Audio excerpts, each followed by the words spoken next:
G'day and welcome to our Djembe tuning series. This is episode 1, and in this one we're going to look at the tools and the techniques you need to tune your djembe. Okay, so there's a few different tools that you can use when you're tuning your djembe. One of the best ones is a tuning bar. One of these guys, they give you lots of leverage, and especially when you're coming around on the second row on a djembe with lots of tension, then one of these things is going to do the job for you every time. How to use one of these is coming up in another episode, so flip across to that one if you want to check out using a tuning bar. Next best thing is one of these double-handed sailing cleats, and these will fit most djembe ropes if you get the 3 to 6 mil. Djembe rope is normally 5 mil, so you'll be fine, and these will save your hands a lot when you're pulling and putting a knot in there like that. If you can't find one of these and you want one, hit us up and we can get them for you, no problem. If you're out on the road and at a gig and you don't have your sailing cleat with you, you've forgotten your tuning bar, but your dundun player is there, pinch one of their sticks because you can use their dundun stick. So you've got yourself a dun stick or any stick, a broom handle or something like that that's close to hand, and you want to tune your djembe. First thing, you've unwound all your excess, of course, and you're going to set it up right for the marley weave. Watch the next episode for that one. Pull it through and you're like that. And you want to make sure that you've got yourself a nice low seat or an Ashanti stool if you happen to have one handy, and then you just take your rope. There's lots of ways to do this.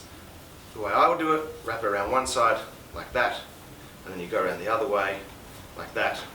Keep your djembe nice and close, and when you pull you'll be fine. Just like that. There you go. Another knot in there. Take the stick out and away you go. Of course you end up with twists in your rope, so you're going to want to take those out. Now if you can't see what I'm doing with the rope work here, don't worry, that's what episode 2 is for. And you pull it down nice and low, pull back through ready for the next one. And if you're struggling with the leverage, so you go around your stick again like this, around the other end like that. You want to keep it nice and low, close to the bowl. Keep this distance small so you have plenty of pulling power. You can even sit over your djembe just like that, probably your knees up like that, and pull. And there you go. It does take a bit of muscle to do, but if you're playing enough djembe, it should be fun. The last thing I'm going to show you is when you're ready for your next knot, you pull it all the way through. If you're finding that you're wandering up the bowl when you're doing these by hand, no problem. Just make sure you change the angle when you're pulling it.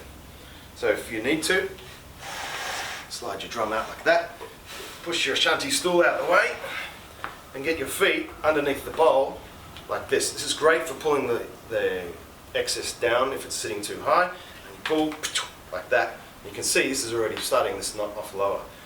And there you go. Make sure you finish off, as always, halfway through the next knot, so your previous one stays in place.